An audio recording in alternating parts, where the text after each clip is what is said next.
Good afternoon mga ka-troopers. So review tayo ulit sa dito sa Sangkong. Shoutout pala tayo diyan sa mga MRM users. Shoutout tayo din lang kay Gilbert Gilbert Tuado, si Marlon, Riva Pilar. Shoutout kay Kuds, kay Top Hill, itong mga saka sa mga baguhan na paparating pa lang yung mga MRM nila.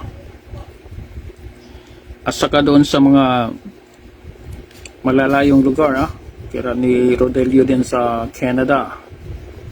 Shoutout sa inyo dyan, si Joseph, taga Bayampang, Pangasinan, na nandyan sa California, USA, MR user. Dalawa sila dyan nakalimutan ko yung isang pangalan.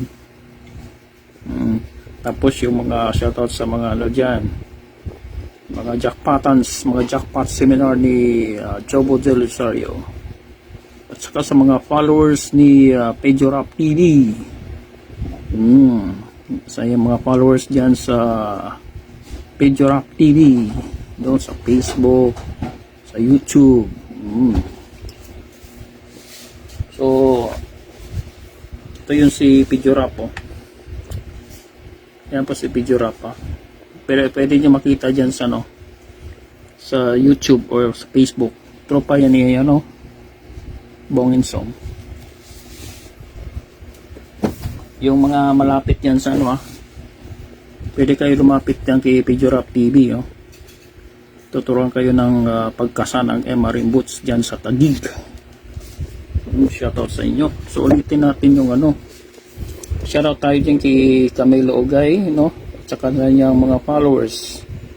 Maraming mga followers yan at saka buzzers. Shoutout din tayo kay Anthony Muanya sa kanyang 700 members. At sa kanyang mga buzzers. Shoutout sa inyo. 700 na po yung and still counting. Pero bago kayo magpa-member diyan kay El Nino, tawag muna kayo sa kanya, baka malinggi kayo sa mga scammers. So ibalik natin itong Sangkong, pag-usapan natin tong kasanang Sangkong. Gamit ang MRM natin, So ikasama na natin. Shoutout Gilbert sa yung mga kaibigan dyan sa St. Luke's. Mga katropa mo dyan, mga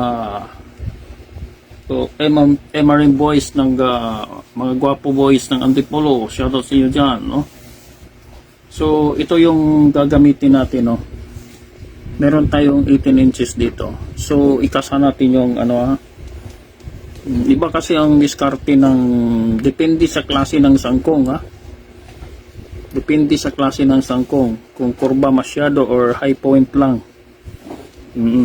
Good afternoon dyan, Gilbert. So review natin yung sangkong. Meron kasing nagtatanong, kaya hindi tayo basta-basta na magbigay ng MRM boots pagka hindi natin naintindihan, kasi masayang yung boots natin, Dito sa Mindanao, merong nagtanong. Good afternoon, pati sa mga kaibigan mo dyan sa Sempex. Kasi pag kumuha ka ng ordinary boots, yung meron kayo, at gamitin mo sa sangkong, baka mag-alanganin.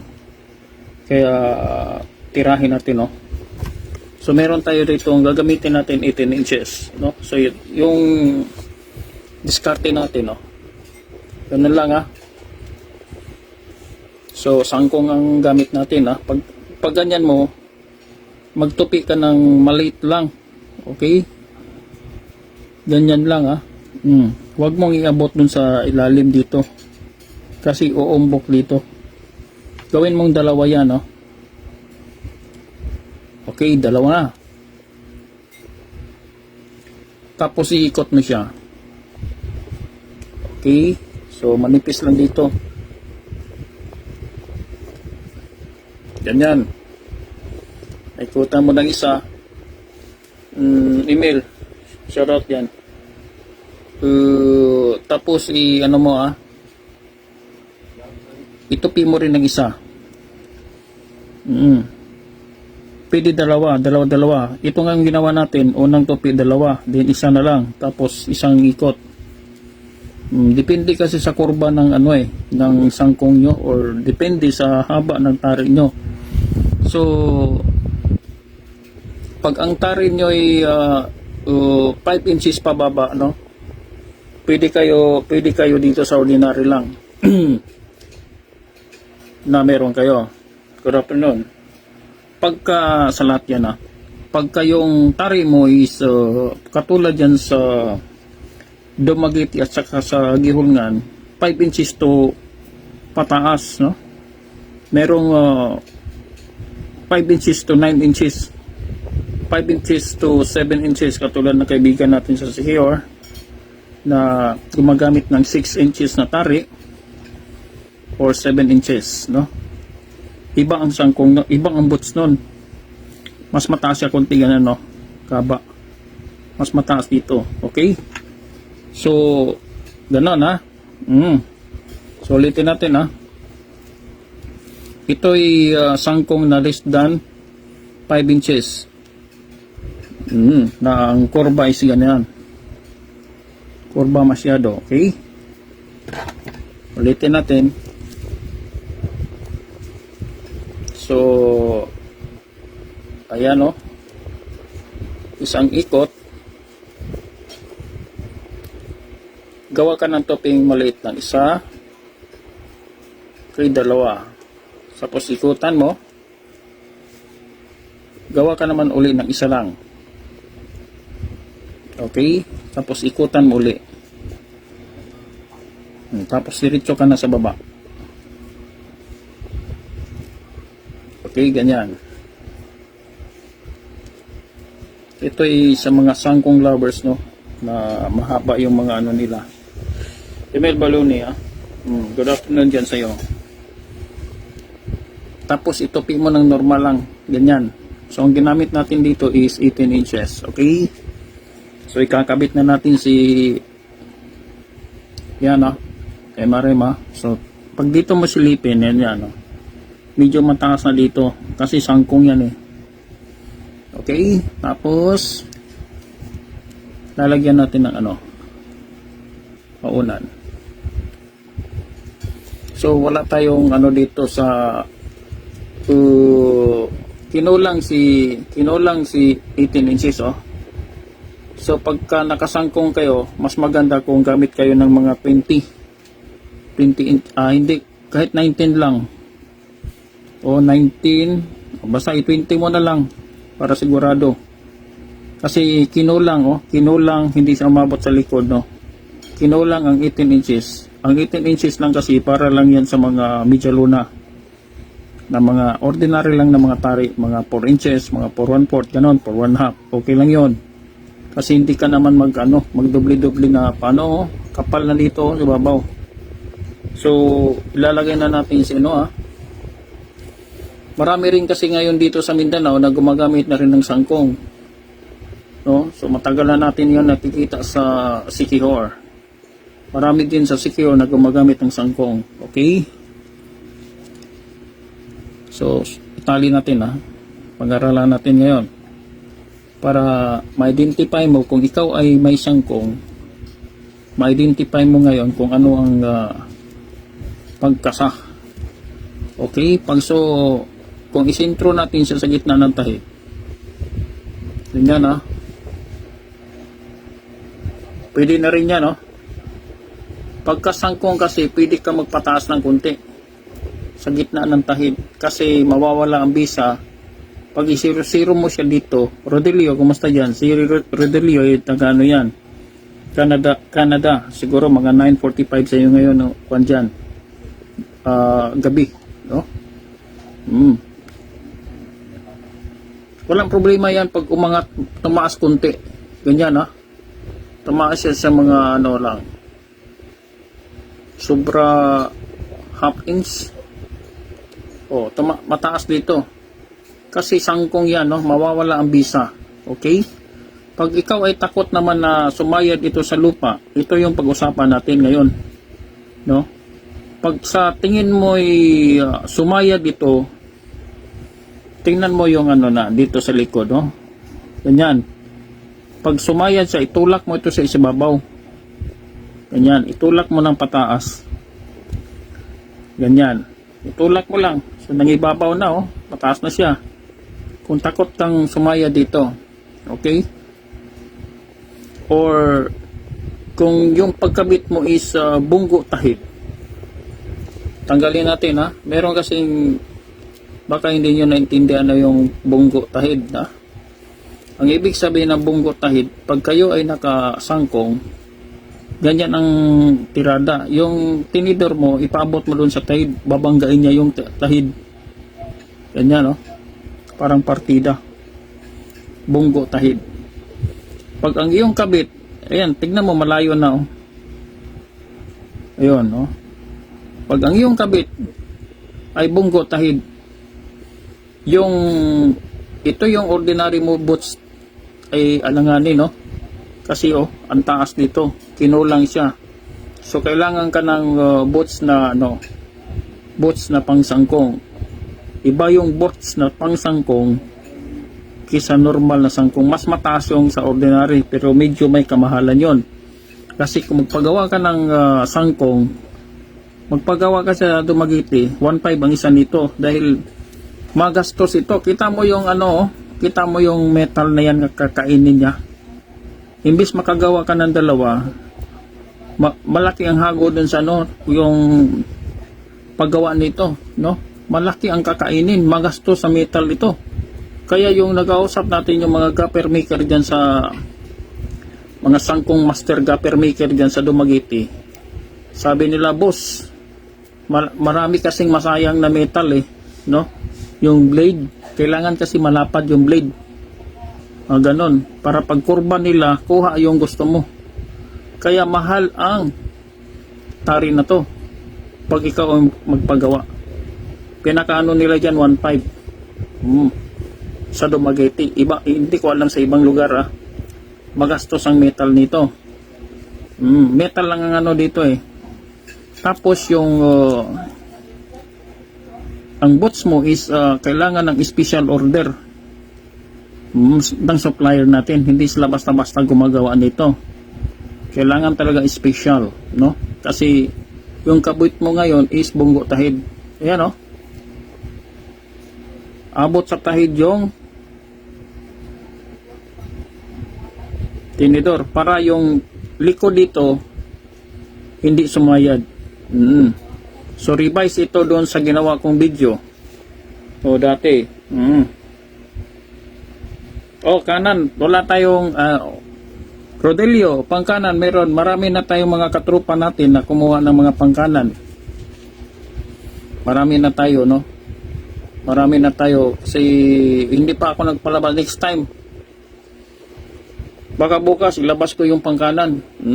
Na pangkanan na boots. Hindi kasi maiwasan, no?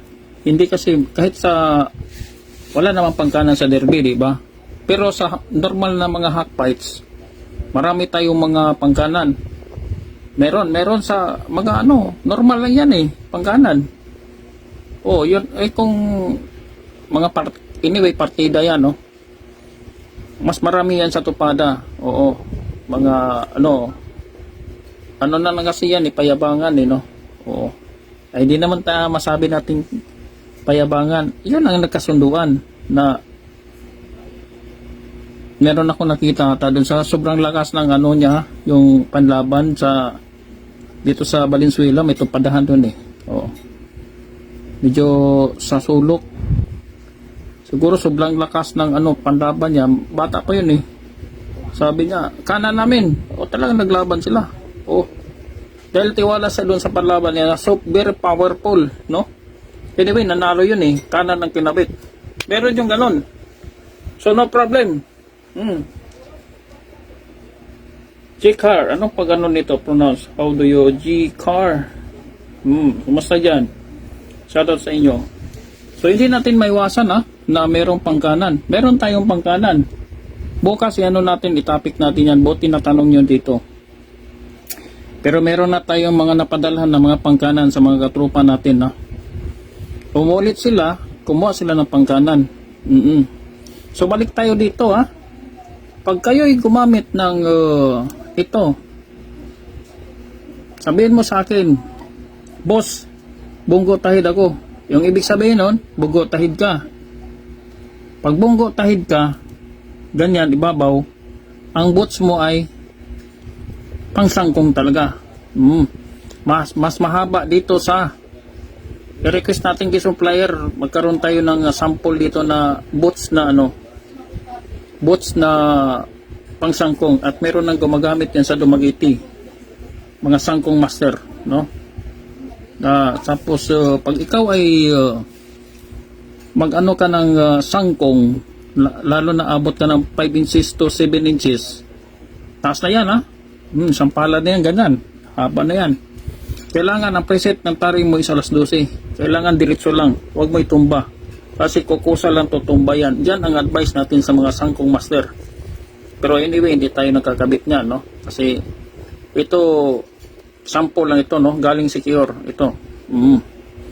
Sample lang yan, gumawa nito matanda, no? Binalot na lang natin kasi masyadong galit si Lola Mita at saka si Lulo Whitey pag makita nila yung mga talas-talas na yan. Restricted ka kagad. Kaya doon sa mga sangkong lovers, kung meron kayong mga sangkong, alamin ko muna kung ano yung pagkabit mo. Okay lang kung ganyan, hindi siya bunggo tahid at iangat mo lang kunti, ganyan mo lang okay, kaya dito ang normal na boots, kaya dito sa normal lang na boots. Pero pag ikaw ay bunggo tahid, ganyan kita mo ang layo, sobra doon kinulang siya. So kailangan palang itaas doon kasi nagbunggo tahid ka na. Merong mga kabit na ganyan, no? Pero kalimitan sa mga kabit na ganyan, hindi ganito ang hindi ganito ang may drop siya dito, hindi, wala nang leg yun, diretso na gano'n, kurba. So i-drawing natin kung makaya natin mag-drawing. Kung subukan natin ganyan, hanap tayo ng wala kasi tayong papel dito, no? Pag mga subukan natin i-drawing, yan, ang pangit-pangit ng drawing ko.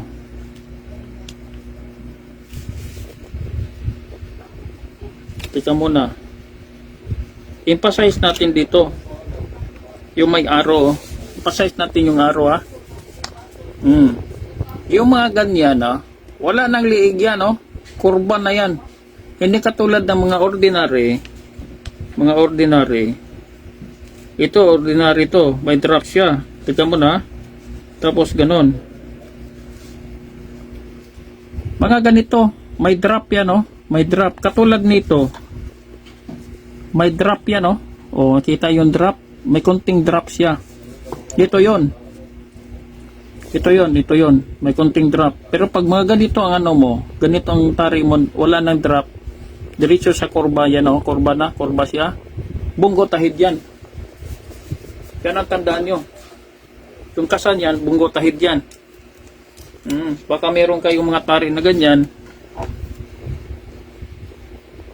na walang liig, bunggo tahid yan. Kaya kapag ikaw ay kumuha ng MRM, isigurado mo na sangkong ka. Isa lang ang tanong ko sa iyo, bunggo tahid ka o normal na pag Kasi pag sinormal lang ang gagamitin mo, ordinary boots lang ang pili mong magamit. Okay? At least nagkaintindihan tayo. Baka mamaya nagpadala ako ng ordinary boot sa'yo. Oo. Tapos sinabi mo ay, Sir, kinulang. At talagang kukulangin kasi hindi mo sinabi na bunggo tahid ka. Kukulangin. Kaya tanungin kita muna kung bunggo tahid ba yung kabit mo. Kasi kung bunggo tahid, special boots ang meron sa'yo. Yung mahaba na ganyan, no? Ganong kahaba. Oo, para pag iangat mo yung angat mo yung tinidor mo dito, iganyan mo, sakop sa ibabaw. Sakop pa rin dito sa ibabaw. At yun po ay special boots. I-request natin kay supplieran. So ang pagkasanon, pagka lahat na bunggo, tahid o normal, ang kasay ka nito lang. Ulitin natin. Ganito lang din, ha. Basta nakasangkong ka. Okay? Ulitin natin. So, isang ikot lang, ha. Bukas may padalan tayo. Saka sa Friday. Isang ikot. At itupi mo lang ng maliit lang, ha. Huwag mong iabot dito sa gilid kasi uumbok dito. Huwag mong iabot diyan. Ganyan lang mo lang, oh. Maliit lang na tupi. Dalawa, oh. Nandun lang ang tupi. Kita nyo? Nandun lang, oh. Tapos, yun na, ikutan mo ng isa. Ikutan mo. Para ito sa mga sangkong master, ha?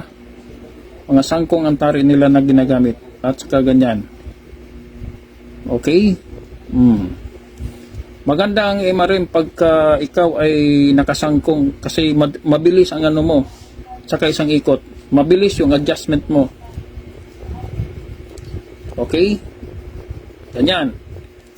Tapos mag-normal ka sa ilalim. Normal lang. Normal lang na pagsasapi, no? Okay, ganyan. Pero kung pwede, gamit ka ng mga 19 inches. Okay? Ray Bapilar, kumusta dyan? Pag-usapan natin tong sangkong. Kasi marami talagang gumagamit rin na sangkong na, no? Okay? Ganyan.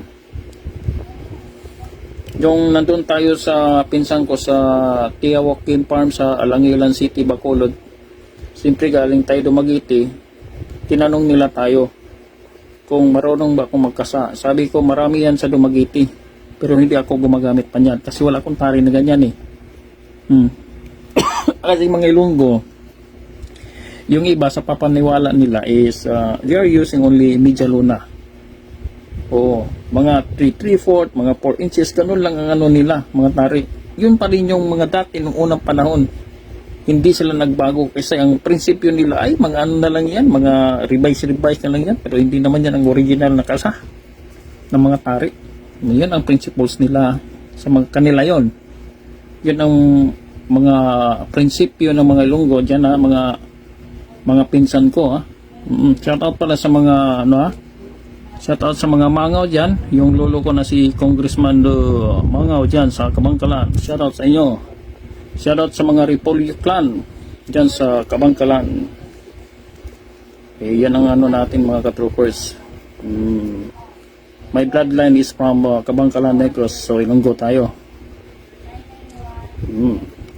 Pag ganyan, mga katroopers, pag ganyan ang kasama na normal yun, iabot mo sa taas. Ayun, para ito po yung ibang bunggo tahid. Hindi pwede dito ang normal na boots kasi magkukulang dun sa ibabaw. Kailangan ko nung dito special na boots para yung hindi man kinulang si hindi kukulangin. Shoutout tayo sa mga pinsan nating mga Muslim, ha, dito sa Marawi. Mga pinsan natin dyan sa Wato, Balindong. Shoutout tayo dyan. So ganyan, mga katroopers, nakaumbok siya. So take note, pag ikaw ay magtanong sa akin ng boots, sir, pwede ba yun ang sangkong? Magtanong tayo kung anong preset ng tari nyo. So ganon. So pag mga normal lang, katulad sa mga nakita natin, mga normal lang na mga normal lang. So ganyan lang natin. Pag ikaw ay normal lang na normal talaga. Michael Vincent Bones, normal lang talaga yung pagkasa. Ganun mo lang, oh. Okay, ganyan. So, ito mo lang ganyan, no? Normal lang yan talaga. Ganun ka, alam mo si yung RM, talagang ginagaya si Bixie ko. Kasi sa kanila walang pahirap eh. No? We are trying to imitate the Mexicans. Hello Joe Bailey, are you there? We are trying to imitate the Mexicans. Why they are so, when they are the tying the knot, they use the simple way of tying the knot. Joe, you see that? Ganun lang, oh. Ba't hirapan mo yung sarili mo? At kagandahan pa dito, 18 inches lang yung gagastusin mo. So kung bumili ka ng isang buo, pwede pa hatiin, may sobra pa, nakatipid ka lalo. Ganyan. Tanong ko sa iyo, ano bang bots na gamit mo? Yung lagi kang bumibili? Meron kasing bots na mga ordinary na, di ba? Yung may tape na igaganon, tapos nakikita ko sa secure, daming mga kalat dun sa lupa, no? Kasi pag yung cover, i-ganon, tanggal, tapos idikit nyo dito, magkano yung bots na ganon? Kasi one time lang yon, no? Pagkatapos tapon na yon, bili ka uli. Isang buwan, ilang beses ka bumili, magkano bang isang noon? 50? 50. Papalagay natin sa isang buwan, gumamit ka ng 10 lang. Oh, ay kahit sa isang buwan, isang beses lang, 50 sa 10, 1 year. Naka 500 ka na, mas mahal yon. Oh. Di ba? Oh, sige, compute nga. Magkano yon? Ganun ako nakita doon sa Roligon yung last September doon sa yung benta doon na bots, may 50, may 60. Oo. Ilang beses ka bibili noon sa isang taon? Oo. 10 times? Sa 50, 500. 1 year lang yon. Sa 3 years. Magkano nang nabili mo? 1.5. Yun ang hindi nila makuha. No? So dito si Emarim ay talagang yung gumawa tayo ng talagang hindi kagagastos. No? Kasi pag gawin mo itong hanap buhay, siyempre wag ka namang gumastos ng gumastos. Hanap buhay eh. No? Kaya yung mga Mexicans, ituloy muna natin to, no? Lagay mo muna ganyan. Okay? Tapos maglalagay ka ng ganyan. Di napakasimple, napakadali. Di ka talaga mahirapan. Oo. Meron ako natanong kahapon. Sabi ko, Brad, sabi niya sa bungiro, nagbibitaw siya sa gradas. Gaper ka ba? Ayaw niya, takot siya. Sino ngayon ang nakakatakot? Mas delikado yung nagbitak ka sa gradas. Kasi minsan, pag may aberya doon, minsan mapalo ka or masugatan ka doon sa taas. Kasi pagtanggal mo ng bena yan, nandyan lang yung tari. Pag wasiwas yan, sugatan ka. Kaming mga gaper, ganun lang. Pag gumalaw yan, hawak, kontrolado. Tapos yung tari mo, may protection. So very safe. So ang delikado yung nagbitaw sa gradas. Minsan nagkahabulan pa yan dyan. Okay. So dito, ang pinagayahan ni MRM, so the original of this, kinopya ni Mang Carling, dito kinopya sa Mexican boots. Yan po. So sa Mexico, pag sila ay gumamit, ang mga Mexicans, pag sila ay gumamit nito, wala silang sapin-sapin doon. Hindi sila gumagamit ng sapin. It's either they're using, naglalagay, kahit tingnan nyo sa YouTube, naglalagay lang sila ng double side tape dito sa ilalim. Tapos yun na yun, lalagay na yung boots at saka talian. Wala nang sapin. Yung iba naman, mas matrabaho yun eh. Yung yung double sided, ginawa nila na lang, leather, lalagay nila dito. Lagay diyan. Tapos Yun na. Lalagay na tong ano, Mexican. Okay? Tapos, wala nang sapin yan. Tapos, tatalian na lang. Ganon. Kita mo yung mga groups? Tignan nyo nga sa YouTube. Merong daw mga, ano doon, mga demos. How to use Mexican boots. Mexican boot na ano nyo. Tatalian lang yan dito. Tapos, sasalpak yung tali na. Dito na yon. So, wala nang kailangan na sapin. Wala siguro mabili doon sa kanila. Hindi katulad sa Pilipinas. Sagana tayo ng ano, marami tayong sapin dito. No? So, ganun lang din, no? Ganun lang din, ha? Na dito kinopya ang MRM, ha? Ito yung kakambal niya. The original talaga yan. Kaya parang ganun lang, no? Ang Mexican, hindi yan gumagalaw.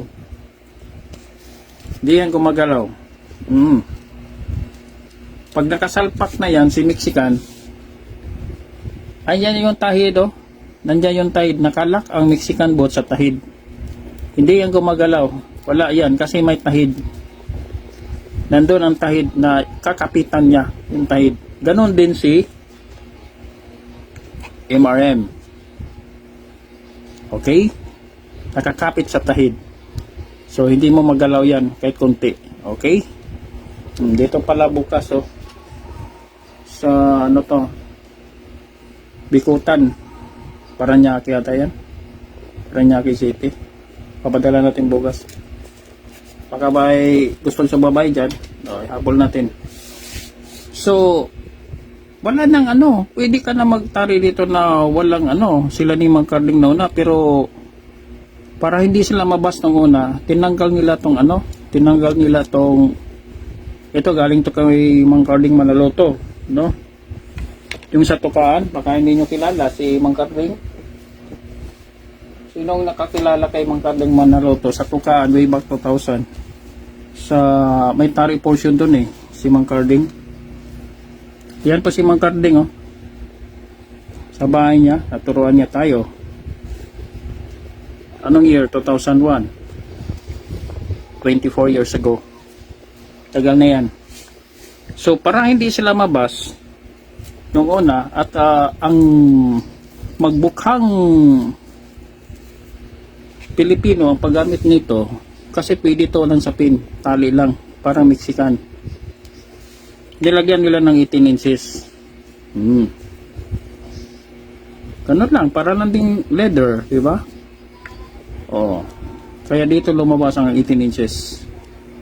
Oh, para hindi masyadong, kahit pa nung una, maraming nagbas kay Mang Carding nito eh. Bakit diyan ganon ganyan? May, ano na, may ikot daw. Yan oh. Buti nga, may sapin pa yan eh. 18 inches, nakatipid.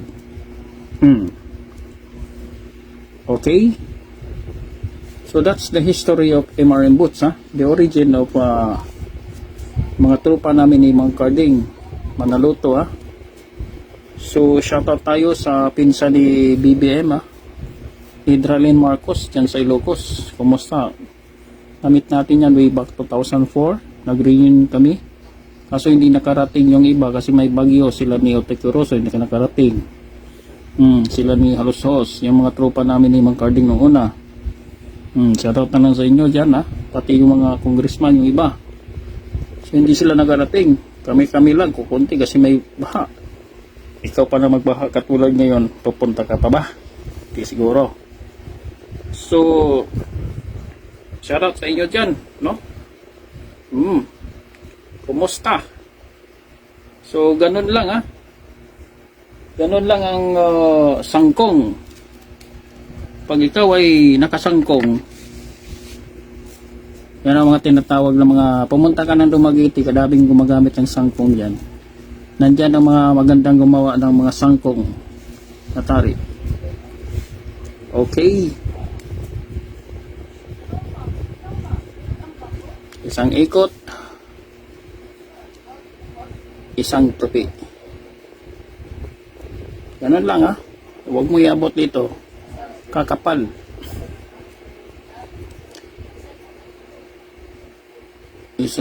Gawin mo dalawa para umbok na kagad. Tapos ikutan mo ng isa.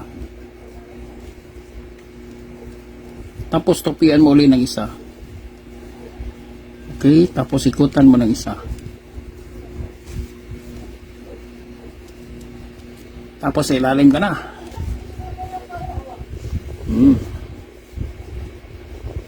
Itupi mo ng isa. Ganun lang. Oo. Tapos ilalagay mo na to. Tapos ilalagay na dyan.